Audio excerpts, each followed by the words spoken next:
Il fera bientôt moins chaud dans les salles de classe de Wolminster. La sous-préfète a profité de sa visite de la commune pour accorder des subventions en ce sens. Le maire lui a exposé ses autres projets, notamment la réhabilitation de la voirie dans la traverse du centre-bourg, assortie de l'enfouissement des réseaux secs et d'aménagements pour réduire la vitesse. Petite révolution pour l'éclairage public. Une start-up messine Green Tech Innovation conçoit des lampadaires à énergie positive. Ils créent plus d'électricité qu'ils n'en consomment. De nouvelles perspectives s'ouvrent, notamment pour les communes. Ils sont officiellement cadets de la sécurité civile. Une trentaine de collégiens de Sarreguemines ont reçu leur diplôme au centre d'intervention et de secours. Une cérémonie officielle précédée de la visite de la caserne pour clore plusieurs mois de formation. Rapaces et biodiversité fait son retour à Bitche. L'événement se déroule à la Citadelle pour la deuxième année consécutive. Le grand public peut assister jusqu'au 30 juin à la présentation des oiseaux avant de les observer en vol libre. Les scolaires ont droit en plus à des ateliers pédagogiques. Et si on rechantait vos souvenirs ? C'est le nom du CD réalisé par Michel Ledig et Caroline Young. Ils ont eu cette idée de raviver de vieux souvenirs grâce à la musique. Lors de leur animation à l'EHPAD Les Myosotis à Bitche, les résidents en ont même profité pour esquisser quelques pas de danse. Près de 2000 agriculteurs se sont rendus à Silény pour visiter le Damier Vert. C'est une plateforme d'essais agronomiques unique en région Grand Est. 4 coopératives agricoles de Lorraine y dévoilent le fruit de leurs expérimentations. De quoi inspirer les agriculteurs, confrontés notamment au changement climatique. Bienvenue sur Mosaïque Cristal pour ce dernier JT de la semaine. Après l'actu, vous entendrez un témoignage qui est particulièrement d'actualité. Anaëlle Houlet a été victime de harcèlement durant toutes ses années au collège. Aujourd'hui étudiante de 20 ans, elle a créé l'association Les Vilains Petits Canards pour venir en aide aux jeunes victimes de harcèlement scolaire. Une interview poignante à découvrir tout à l'heure. On va d'abord à Wolminster où de nombreux projets se profilent. Le maire les a dévoilés à la sous-préfète à l'occasion d'une visite de la commune. Jules Lefébure y a assisté. Dominique Laurent, la sous-préfète de l'arrondissement de Sarreguemines, était en visite officielle à Wolminster. Avec une réunion en mairie suivie d'un tour en ville, c'était l'occasion pour la haute fonctionnaire de rencontrer l'équipe municipale. L'objectif, discuter de différentes problématiques du monde rural, comme la perte des services de proximité. La caserne des pompiers, la réflexion sur les services publics comme la poste, la réflexion des élus pour améliorer encore la desserte médicale, sachant que comme dans beaucoup de communes, les médecins ou les dentistes sont partis en retraite et n'ont pas été remplacés. Donc, toutes les réflexions des élus dans ce domaine. Là, nous avons travaillé sur les réalisations passées et tous les projets de la commune et réfléchi aux modes de financement. Et des projets, il y en a à Wolminster. La réhabilitation thermique des écoles déjà réalisée dans les 3 établissements de la commune avec des travaux sur l'isolation. Il ne reste qu'à mettre en place une solution pour réduire la température dans les classes liée au réfléchissement des rayons solaires. Les salles de classe, il fait très très chaud. Il fallait trouver une solution et donc on a demandé une subvention justement pour protéger un peu les vitres de l'extérieur pour éviter qu'il fasse une chaleur extrême dans les salles de classe. Et ce matin, j'ai eu une bonne nouvelle, donc des subventions vont être accordées et donc les travaux vont pouvoir être faits peut-être déjà pour la prochaine rentrée. De plus, l'un des programmes phares de la mairie de Wolminster est de refaire la voirie de la traverse du centre-bourg, un objectif qui date déjà, mais qui est nécessaire pour Jean-Michel Ekel, maire de la commune. La voirie est dans un état assez déplorable, les réseaux secs vont être enfouis, la voie principale va être réduite un peu pour limiter un peu la vitesse. Et puis en même temps, nous allons voir pour une piste cyclable, des places de stationnement, des espaces verts. On va aménager donc toute cette rue correctement. La visite de la sous-préfète s'est terminée au moulin d'Eschwiller pour discuter autour de cet atout touristique pour la communauté de communes. Une petite révolution, notamment pour toutes les communes qui sont en phase de modernisation de leur éclairage. La start-up Green Tech Innovation, installée à Metz, s'affirme depuis quelques années comme la référence en matière d'innovation dans le domaine de l'éclairage public. Elle promet un véritable changement de paradigme pour les communes en matière d'énergie. Explication d'Emma Facchetti et Jean Milon. À quoi ressembleront les villes de demain ? Ici, on y travaille depuis quelques années. Grâce à cette innovation, fini l'éclairage public, trop énergivore et coûteux. Alors ce qu'il faut savoir avec nos luminaires, c'est qu'ils produisent beaucoup plus d'énergie qu'ils n'en consomment, environ 60% de plus. Et donc ça nous a forcé aussi à nous intéresser au stockage, donc tout ce qui est batterie, etc. Il y a de l'énergie en gros par l'agitation des électrons qui est à l'intérieur et cette énergie elle se transforme du coup de l'énergie solaire vers l'énergie électrique. Donc l'énergie électrique, soit on peut l'utiliser directement, soit il faut la stocker de manière électrochimique, d'où les batteries. En d'autres termes, ce luminaire ne se contente pas d'être autosuffisant, il permet d'effacer totalement les factures d'électricité et même de générer de nouvelles rentrées d'argent. Si la start-up Messine s'est positionnée sur ce marché, c'est que 3/4 des installations dans le monde ont plus de 25 ans et deviennent donc obsolètes. On a regardé d'un peu plus près en fait, le domaine de l'éclairage public où il y avait plusieurs décennies où il n'y avait pas eu d'autre innovation que le passage à la LED. Et c'est tout naturellement qu'on s'est dit 9,5 millions de points lumineux en France, 90 millions en Europe, 320 millions dans le monde. Et un peu plus de 75% de tous ces luminaires sont très énergivores et consomment entre 8 et 10 fois plus que des luminaires à LED. Les lampes connectées de la start-up ont donc de quoi attirer les convoitises, d'autant plus qu'avec cette énergie supplémentaire, produite et stockée par le luminaire, David et ses collaborateurs greffent au luminaire des objets connectés dirigés par l'intelligence artificielle. On est aujourd'hui à la 3e génération en fait, de luminaires autonomes intelligents, le Solary Light, et qui vient agréger en fait, d'autres services, notamment les services de la Smart City, tels que l'ajout de caméras qui sont très peu énergivores, d'affichage dynamique, de capteurs environnementaux, tels que les capteurs de qualité d'air ou de pollution, qui viennent en fait, là encore une fois, s'alimenter directement au niveau de la solution Solary Light. Aujourd'hui, la solution de Green Tech Innovation est déjà commercialisée. De nombreuses grandes villes en France, mais aussi dans le monde entier, s'y intéressent.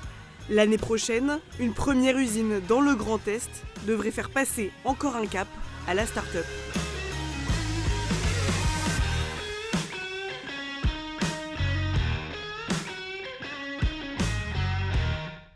Et s'il y avait des signes du passé sous le parking du Norma de Sarreguemines? C'est ce que va essayer de trouver une équipe de l'Institut national de recherche archéologique préventive. Sur place depuis mercredi, cette équipe a pour objectif de vérifier la présence ou non de traces d'anciennes occupations humaines. Cette opération se déroule dans le cadre de la construction d'un ensemble immobilier porté par Auer Corporate. Un nouveau magasin Norma et des logements seniors devraient y voir le jour. C'est un projet estimé à 9 millions d'euros. Les fouilles pour établir le diagnostic doivent prendre fin aujourd'hui. Un rapport sera rédigé. Si rien n'a été trouvé, les travaux pourront démarrer. Dans le cas contraire, une fouille archéologique complémentaire pourrait être menée. Remise de diplôme pour clore plusieurs mois de formation. Mercredi, une trentaine d'élèves volontaires des collèges Jean Jaurès et Himmelsberg ont reçu leur diplôme de cadet de la sécurité civile. Après plusieurs mois de théorie et de pratique avec les pompiers de Sarreguemines, ils ont été mis à l'honneur durant une cérémonie. Reportage de Jérôme Secala et Morane Grandcola. Sapeur-pompier, c'est tout un métier. Mercredi dernier, une trentaine de collégiens sarregueminois sont officiellement devenus cadets de la sécurité civile. Durant des mois, ces élèves de 6e ont suivi une formation avec les pompiers de Sarreguemines, durant laquelle ils ont pu apprendre de nombreux fondamentaux. Les gestes de premier secours, l'histoire des pompiers au cours des années. Les gestes de premier secours, donc la position PLS, comment réagir avec une hémorragie, quand on se fait étouffer. Mais après la théorie, place à la pratique et à la visite de la caserne. Les sapeurs-pompiers ont présenté aux collégiens une partie de leur équipement d'intervention. Outils, véhicules et bien sûr uniformes, que certains courageux ont même pu revêtir au prix de quelques gouttes de sueur. Après une petite pause fraîcheur, les enfants ont été félicités durant une cérémonie en présence des élus et des encadrants du projet. En plus de recevoir un t-shirt et le précieux diplôme, les deux classes ont également pu poser sur une estrade improvisée devant la caserne, de quoi mettre à l'honneur leur engagement. C'est important pour nous de mettre les jeunes à l'honneur par ce diplôme, qui est leur premier diplôme qui récompense leur geste de citoyenneté par la participation à cette classe. Pour nous, l'objectif, c'est de leur mettre un premier pied à l'étrier de la sécurité civile et d'espérer les voir intégrer une section des jeunes sapeurs-pompiers qui, après un cursus de 4 ans, leur permet d'être directement sapeurs-pompiers volontaires. Une occasion donc d'éveiller une vocation chez ces jeunes dans un contexte où les effectifs viennent à manquer, en espérant que leur passion naissante fasse long feu. Les rapaces sont de retour à la citadelle de Bitche. Pour la 2e année, le mois de juin se termine avec l'événement Rapaces et biodiversité. 6 espèces d'oiseaux de proie survolent la citadelle le temps d'un spectacle. Aperçu en images dans ce reportage de Dimitri Klaus et Morane Grancola. Chouettes, buses et faucons dans le ciel de Bitche. Pour la 2e année consécutive, une démonstration de vol libre de plusieurs espèces de rapaces s'est tenue à la citadelle. Présentée par Échappée Morvandel et le faucon brionnet, cette activité met en scène des oiseaux de proie de la faune locale, mais aussi d'ailleurs. Le but, sensibiliser les spectateurs à la biodiversité et à l'environnement. Il y a beaucoup de méconnaissances, beaucoup de mauvaises informations qui circulent sur les rapaces, beaucoup d'appréhensions sur certaines espèces. Donc on essaie de dédiaboliser tout ça, d'apporter les bonnes informations au travers de jeux ludiques et pédagogiques. Avant de pouvoir observer les oiseaux voler, un atelier découverte a permis aux élèves de l'école de l'Élin de découvrir différentes espèces de rapaces et leurs particularités. Une expérience enrichissante qui a beaucoup plu. J'ai appris plein de choses sur les oiseaux, sur les rapaces, sur les chouettes. J'ai pu aussi toucher des plumes, j'ai vu aussi plein d'oiseaux. J'ai bien aimé voir les oiseaux et je pense que je vais aimer encore plus le spectacle. Et ce qui m'a plus plu, c'était quand on a vu les rapaces venir. Au total, 6 espèces ont survolé la vieille dame de pierre devant un public émerveillé. Cette animation sera proposée jusque fin juin. Pour assister à la démonstration de vol libre, rendez-vous ce dimanche à la citadelle de Bitche à 14h30 et à 16h. Jusqu'au 30 juin, vous pouvez aussi voir les rapaces voler lundi, mardi, jeudi et vendredi à 15h. Des rires, des sourires et des larmes de bonheur, Michel Ledig et Caroline Young ont présenté leur compilation de chansons ayant marqué la vie de nos anciens. Les résidents de l'EHPAD Les Myosotis de Bitche ont pu chanter et danser sur des titres d'époque grâce à ce binôme. Retour en images avec Lucie Cogniel et Morane Grancola.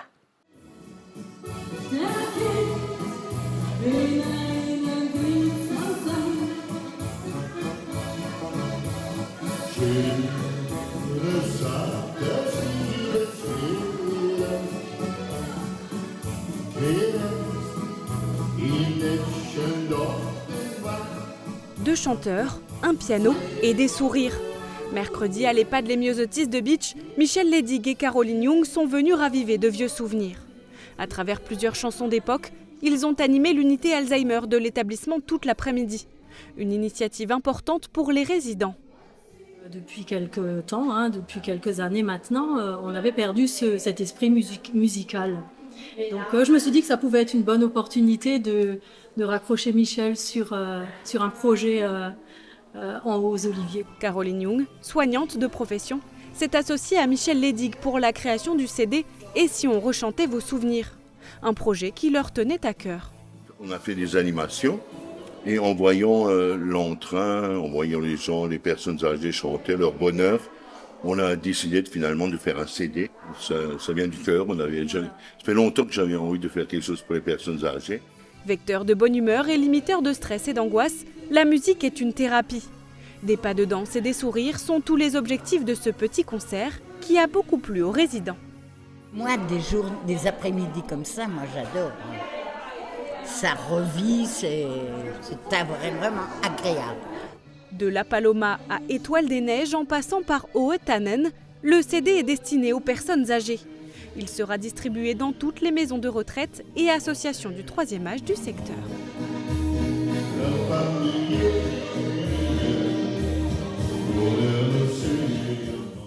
Près de 2000 agriculteurs ont visité le site du Damier Vert à Sillény. C'est une plateforme d'expérimentation unique dans la région. Elle est le fruit d'une alliance entre 4 coopératives de Lorraine. Durant 2 jours, elles ont pu montrer les résultats de leurs essais aux agriculteurs. Lucie Philippot a participé à la visite. Fructidor, Junior, Pondor, ces mots ne vous disent peut-être rien. Ce sont différentes variétés de cultures. Sur cette parcelle de 40 hectares, c'est plus de 1750 micro-parcelles en expérimentation. Par groupe, les agriculteurs ont pu entendre les explications de chaque semence. 4 répétitions des variétés avec un programme fongicide appliqué, donc 2 fongicides. C'est de venir découvrir des nouvelles variétés de blé, voir les essais qui ont été faits pour après appliquer les meilleures solutions sur nos exploitations. Afin de trouver un meilleur compromis économique, écologique aussi. Les essais portent essentiellement sur les problématiques actuelles, les conditions climatiques et la réglementation agricole. 5 cultures y sont répertoriées, comme le colza ou le blé. Cette année, une nouvelle culture entre dans le circuit de visite, le tournesol. L'objectif, c'était surtout de travailler son implantation, parce qu'on sait qu'aujourd'hui, en tournesol, on a quand même beaucoup de problèmes de levée dus aux oiseaux, au gibier, aux taupins, aux noctuels. Et donc l'objectif, c'était de pouvoir travailler un peu là-dessus pour les années futures. Unir les connaissances de chacun sur un même lieu, c'est l'objectif du Damier Vert, ici à Céligny. Chaque coopérative agricole a ses propres travaux de recherche sur sa zone. Mais ici, le but, c'est de regrouper un certain nombre de ces travaux pour présenter aux agriculteurs à quoi ressemble un essai agronomique, pourquoi on le fait et quelles sont les grandes thématiques qui sont travaillées. Les sujets explorés dans ces parcelles doivent répondre aux attentes d'aujourd'hui et de demain pour améliorer la performance des agriculteurs dans un contexte climatique compliqué. Avis aux passionnés de cuisine, que vous soyez amateur ou professionnel, l'UFA Michel Roth organise cette année un tout nouveau concours tout au long du week-end de la Saint-Paul. L'objectif de l'événement est de promouvoir la cuisine et les produits locaux. Avec la saucisse de la Saint-Paul pour ingrédient principal, les participants devront faire preuve de créativité. Arnaud Barbier, formateur en cuisine à l'UFA Michel Roth de Sarreguemines, nous en dit plus. Le concours consiste à mettre en œuvre la saucisse de la Saint-Paul, qui se présente sous cette forme.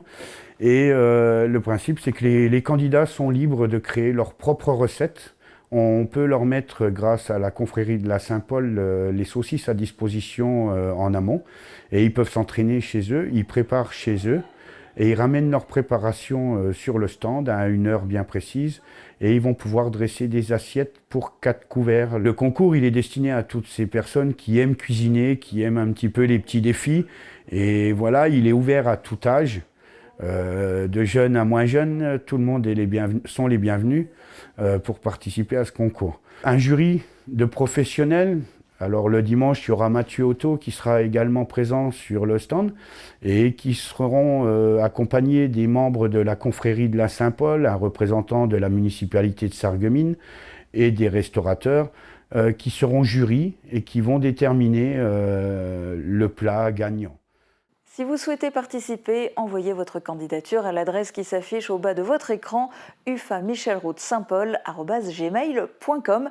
Le concours se tiendra le dimanche 2 juillet en plein cœur de la Saint-Paul. Les 3 meilleurs gagneront un repas dans un restaurant de Sarreguemines ou des environs. Il ne vous reste plus qu'à tenter votre chance. En espérant que la météo sera aussi belle que ce week-end, regardez les prévisions pour demain. Couverture et zinguerie, une toiture Moder Habitat apporte sécurité, protection et pérennité par tous les temps. Retrouvez votre programme avec le Crédit Mutuel, partenaire des grands événements de votre région. Une banque qui appartient à ses clients, ça change tout. Bonjour tout le monde, on va encore pouvoir profiter d'une très belle météo pour ce week-end. La journée de demain sera très ensoleillée avec des températures estivales. Les minimales iront de 10 à 13 degrés et les maximales de 28 à 30 degrés. Demain nous fêtons les Jean-Baptiste et il fera jour de 5h31 à 21h44. Passez tous une très belle journée et un très bon week-end. C'était votre programme avec le Crédit Mutuel, partenaire des grands événements de votre région. Une banque qui appartient à ses clients, ça change tout. Le festival Les Étendards nouvelle édition, spectacles, concerts et cinéma en plein air du 24 juin au 26 août. Profitez de nombreuses animations gratuites tous les week-ends. Ne manquez pas l'événement de cet été.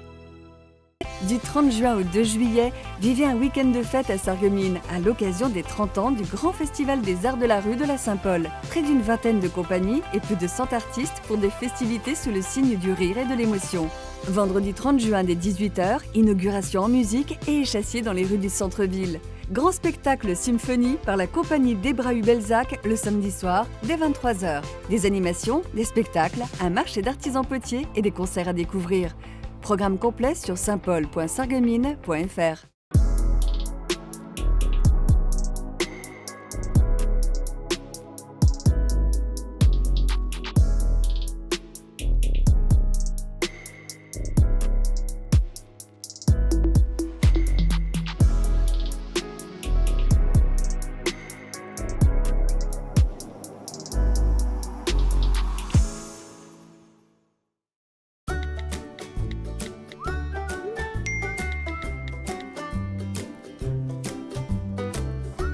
L'agglo a installé une borne pour 170 habitants. Elle a bien entendu travaillé en collaboration avec les communes pour retenir les emplacements les plus adaptés. De nombreuses contraintes, comme la possibilité de stationner en toute sécurité, de pouvoir vider les bornes avec les camions de collecte ou encore la proximité, ont été prises en compte pour trouver les meilleurs emplacements. De manière générale, nous avons essayé d'assurer une répartition homogène des conteneurs sur l'ensemble du territoire afin de faciliter l'apport des habitants plutôt que de concentrer l'ensemble des bornes en un seul et même endroit. Le tri évolue. Pourquoi pas nous ?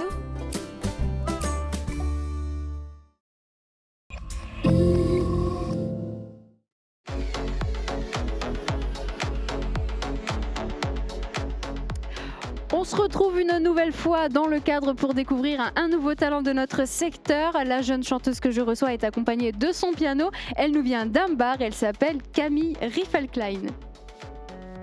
Donnez-moi des jouets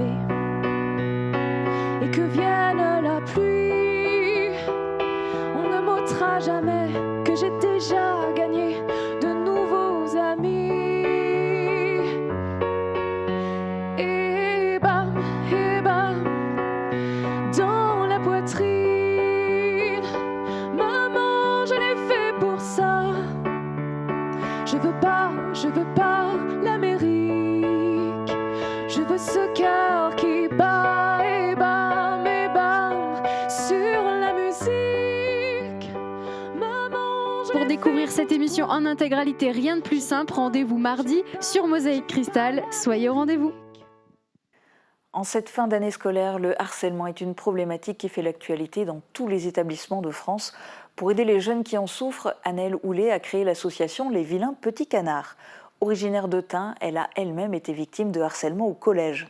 Au micro de Louis Simon et Joseph Wolf, la jeune femme revient avec émotion sur son histoire. Elle explique comment elle a su se reconstruire et raconte son envie d'aider les autres. Alors, je m'appelle Annelle Houlet, j'ai 20 ans et je suis la présidente de l'association Les Vilains Petits Canards. Et si aujourd'hui je prends la parole, c'est pour tout simplement faire connaître l'association qui lutte contre le harcèlement scolaire. Car aujourd'hui, le harcèlement scolaire prend beaucoup de place. Et c'est pourquoi avec mon équipe, on a décidé de mettre l'association en place afin de faire cesser le harcèlement le plus possible et de venir en aide aux jeunes. Alors j'ai voulu créer une association si jeune parce que tout simplement je suis une ancienne victime de harcèlement scolaire. Ça a commencé au collège par des insultes, par des bousculades et ça s'est amplifié par après à la 4e avec tout simplement mon groupe de soi-disant amis qui s'en est pris à moi et qui a tout simplement commencé avec des mises à l'écart, des remarques de la discrimination comme quoi j'étais grosse. Et qu'elle m'a même commencé à me faire des propos comme quoi j'aurais dû me suicider parce que tout simplement tout le monde irait mieux, que j'avais rien à faire ici et que tout simplement personne en fait voulait de moi et que c'était mieux si je ne serais plus de cette terre. Et du coup, ma famille a commencé à essayer de prendre un peu plus d'ampleur, à essayer d'aller eux-mêmes voir tout ce qui était les responsables de l'école, mais eux voulaient rien savoir, voulaient rien entendre. Pour moi, c'était moi qui faisais toute une histoire pour juste des chamailleries en fait, entre enfants. Par après, il y a eu l'agression. On m'a poussée et qu'une des filles, en fait, justement, qui me disait « ouais, qu'est-ce que ça dit sur moi », m'a pris le poignet droit et a commencé à me le tordre. Donc moi, j'ai entendu comme un crack. Et je me suis dit, mince, mon poignet il est cassé parce que j'arrivais plus à le bouger, j'arrivais plus rien à faire. J'étais comme là sans être vraiment là. J'étais complètement déboussolée, je ne savais plus quoi faire. Et j'ai dû attendre jusqu'au soir, 17h pour rentrer chez moi pour du coup en parler avec mes parents. Et je sais que quand je suis rentrée, je leur ai dit que c'était fini, que je ne voulais plus aller à l'école et que si on me remettait à l'école, je serais plus là. Que si on me remettait à l'école, je me suiciderais parce que c'était plus possible. J'avais l'impression de vivre un calvaire et je ne voyais pas du tout comment m'en sortir. Personne à l'école ne m'aidait, personne à l'école me soutenait. C'était tout le temps moi qui étais la fautive. Les seules personnes qui m'ont soutenue et qui m'ont aidée justement à avancer, ça a été ma famille et je les remercierai jamais assez pour ça.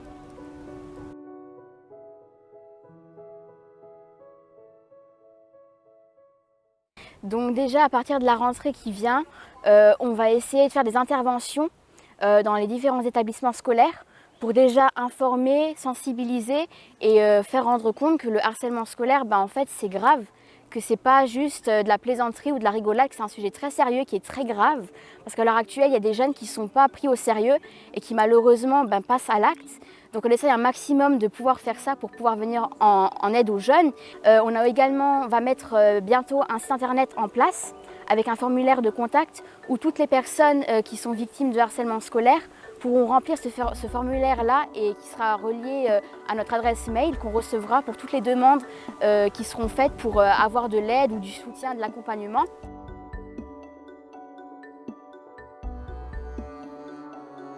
Alors, comme je le disais, c'est grâce à ma famille qui ont été là, qui m'ont soutenue, qui m'ont beaucoup aidée. Et à partir de ce moment-là, en fait, j'ai commencé à aller sur les réseaux parce que je me suis dit, c'est pas ces personnes-là qui vont m'arrêter qui vont faire arrêter de vivre.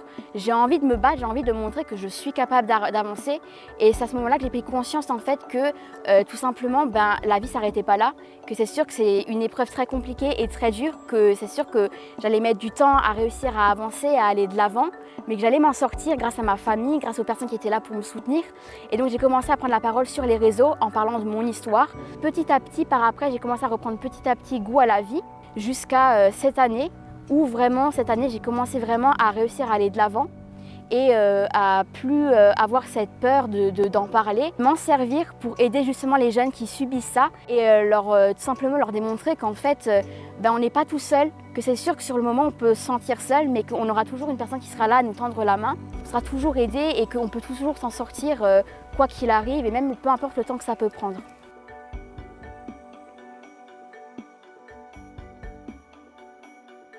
Oui, toujours plus loin, c'est mon but. Moi, je sais que c'est peut-être un gros objectif que je me lance, mais moi, mon but, ce serait vraiment d'essayer un maximum que le harcèlement cesse, même si je sais que ça ne sera pas forcément facile, et justement essayer de voir aussi au niveau juridique et législatif, mettre des lois en place pour que du coup, les personnes qui sont victimes de harcèlement scolaire, qu'aussi au niveau de leur parcours de reconstruction, qu'ils puissent être compris et que ça puisse aussi les aider à avancer parce que moi encore à l'heure actuelle, depuis 2016, j'attends toujours ce qu'il en est de mon histoire et encore maintenant j'attends ce qu'il en est et je ne sais pas ce qu'il en est. Donc en fait ça serait aussi mon but de pouvoir aider les jeunes au maximum et également de pouvoir faire des projets avec eux pour les aider à les accompagner et surtout avec eux essayer de mobiliser un petit peu si possible toute la France et faire des choses tous ensemble. C'est vraiment mon but.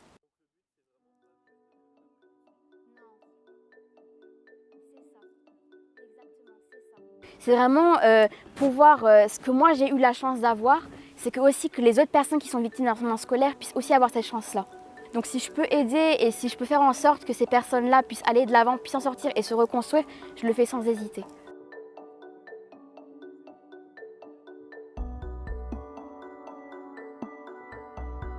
Déjà, ça serait de parler, même si on peut penser que c'est rien et qu'on ne nous écoutera pas. Moi je sais que à l'école on ne m'a pas écouté, mais ma famille a été là, m'a écouté. Je dirais ça et puis surtout de se battre, de ne pas se laisser faire et de ne pas laisser gagner ces personnes-là qui pensent qu'en nous harcelant et en nous mettant plus bas que terre, arriveront à leur fin.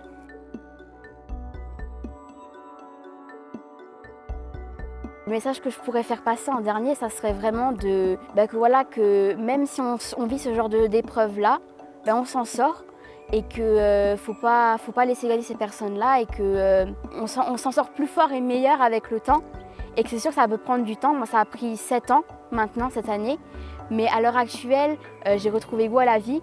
Je suis heureuse, je suis épanouie, j'ai trouvé ma voie. J'ai les bonnes personnes qui sont avec moi et qu'il ne faut pas lâcher, mais qu'il faut lutter et se battre et pas laisser gagner ces personnes-là.